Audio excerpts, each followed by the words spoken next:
है दोस्तों, आज हम बात करने वाले हैं नीम करौली बाबा के बारे में, जिसमें आप लोगों को बहुत कुछ जानने को मिलेगा।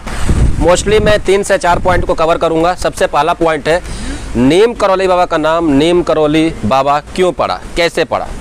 दूसरा, उनका सबसे प्रिय चेला कौन था और कैसे वो चेला बना, जो कि एक विदेशी आदमी था।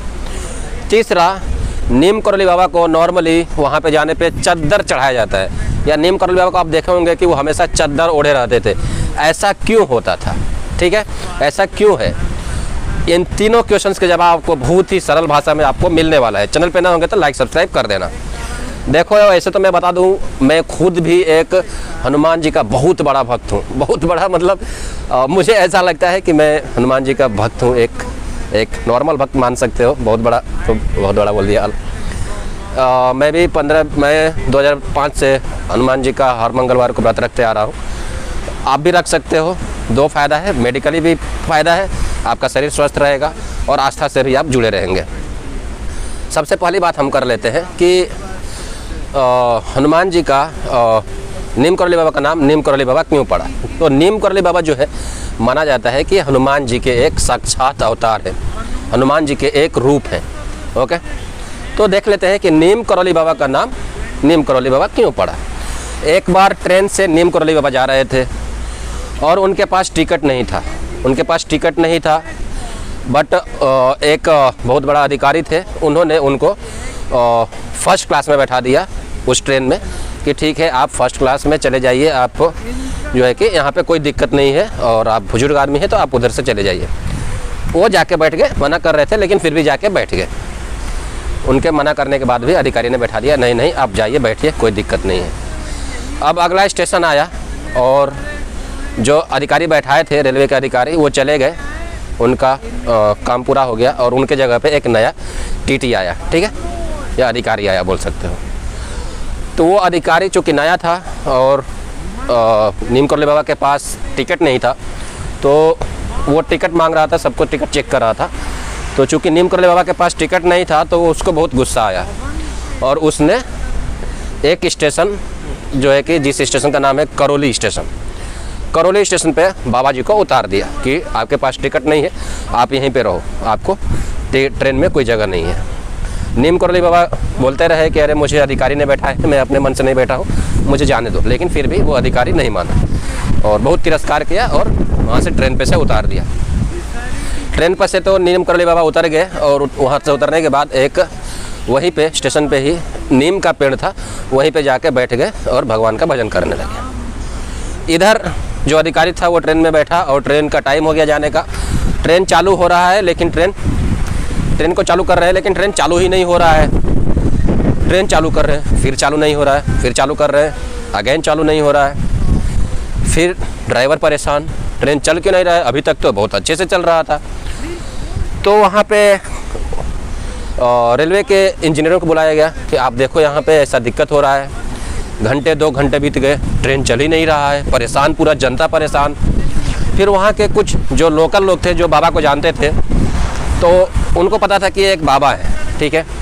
तो उन्होंने उस टीटी को बोला या उस अधिकारी को बोला जो उतारा था कि आप बहुत बड़ा गलत काम किए हो, आप उन बाबा को अंदर बैठाओ और उनसे माफ़ी मांगो, तो हो सकता है कि ट्रेन चले, कुछ अच्छा हो। वो नहीं जा रहा था, फिर भी बहुत सारे लोगों ने उस पर दबाव डाला, तो वो अधिकारी जाके बाबा को उठा लाया और वहाँ पे बैठाया। बाबा के बैठते ही ट्रेन को चालू किया गया, ट्रेन चल गया और वहाँ से चले गए। नाम कहाँ से पड़ा? नाम वहीं से उनका जो नाम है फेमस हुआ।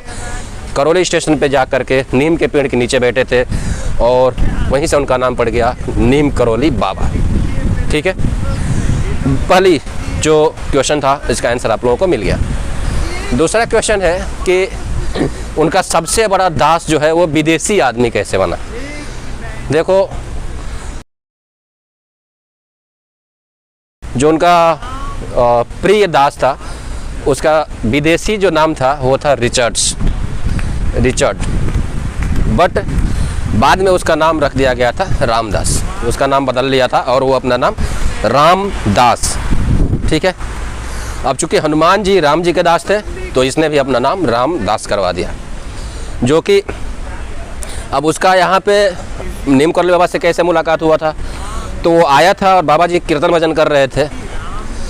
तो उसको क्या सूझी, मजाक सूझा, क्या सूझा, वो बोल रहा है बाबा जी को कि बाबा जी क्या आप कभी स्वर्ग देखे हो? तो नीम करौली बाबा ने बोले कि नहीं। तो वो बोल रहा है क्या आप स्वर्ग देखना चाहोगे? तो उन्होंने बोला दिखाओ। तो चूँकि ये विदेशी था और विदेशी लोगों को नॉर्मली, सबको तो नहीं बोल सकते हो, लेकिन ड्रग्स करने का आदत, ठीक है। तो विदेशी ड्रग्स करता था और ड्रग्स बहुत हेवी ड्रग्स करता था वो। तो मज़ा सूझा या क्या दिमाग में आया, उसने बोला कि ठीक है बाबा ये एक गोली लो, इसको खाओ, आपको स्वर्ग दिखेगा। तो वो गोली जो था वो बहुत हार्ड था। एक गोली खाने के बाद 24 घंटे तक आपको होश नहीं रहोगे आप, ऐसा गोली था।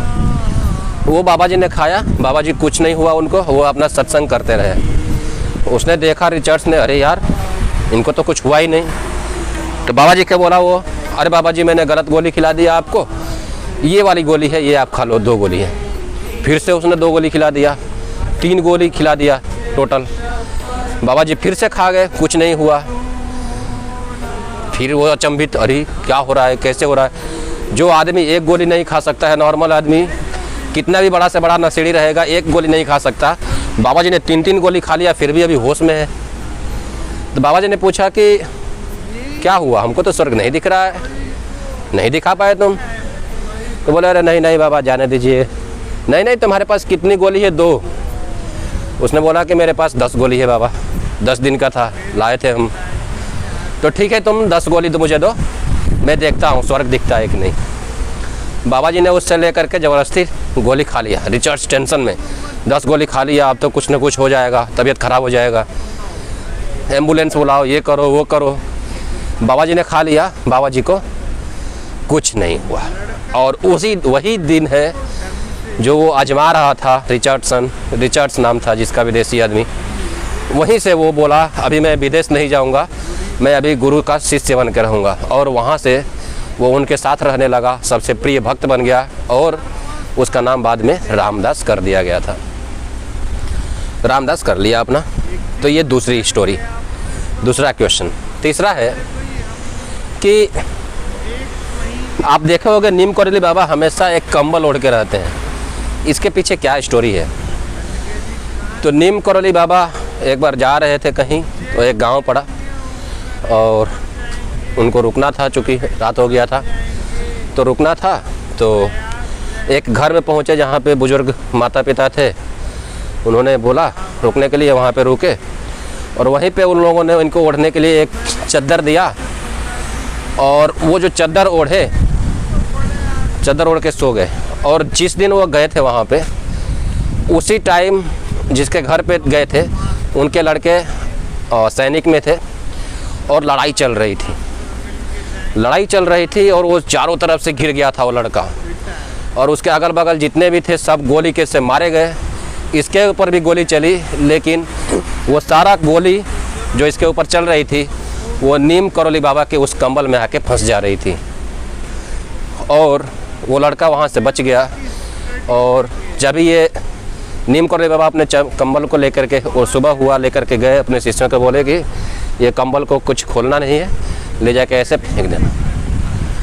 कंबल को उठाया गया, बहुत भारी था, लेकिन उन लोगों ने, शिष्यों ने उनकी बात को माना, देखा नहीं। और यहाँ से ये कंबल चढ़ाने का जो प्रथा है ये शुरुआत हुआ था। तो ये 3 स्टोरी है दोस्तों, सच्ची घटनाएं हैं। आप मान सकते हो, आप नहीं भी मान सकते हो, ये आपके ऊपर है। आप मानोगे आपके लिए, आप नहीं मानोगे आपके लिए। बट जो हिस्ट्री है वो हमेशा सत्य होती है, उसमें कोई छेड़खानी नहीं है। अंग्रेज़ों ने वो हमारे ऊपर राज किया है, ये सच्चा है। मुग़लों ने राज किया है, ये सत्य है। हमारे राष्ट्रपति, हमारे प्राइम मिनिस्टर, हमारे गांधी जी, हमारे भगत सिंह कुर्बान हुए हैं, ये सत्य है आज़ादी के लिए। हिस्ट्री गवाह है, हिस्ट्री कभी झूठा नहीं होता।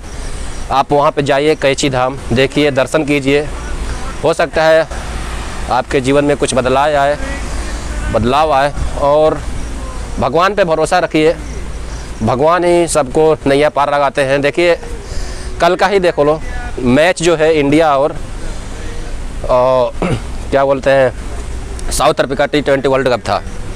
इंडिया ऑलमोस्ट हार गई थी। 30 रन बनाना था 30 बॉल में, एक से एक बड़े बड़े बैट्समैन हैं, आप देखे होंगे। 30 रन बनाना है, क्लासेन है, मिलर है और उसके पीछे बहुत बड़े बड़े खिलाड़ी हैं। इजीली बन सकते वाला रन है, छक्के पे छक्के मार रहे हैं खिलाड़ी साउथ अफ्रीका के। फिर भी लास्ट के 4 ओवर में मैच पलट जाता है और 1-2 रन से नहीं बल्कि 7 रन से इंडिया जीतती है। ये कुछ कर्मा है, ये कुछ विश्वास है, ये कुछ रहस्य है जो प्रकृति दिखाती रहती है और यही सत्य है दोस्तों। प्रकृति पे विश्वास करो, भगवान पे भरोसा करो, आपके साथ हमेशा अच्छा होगा। और मिलते हैं अगले वीडियो में। Till then, God bless you all.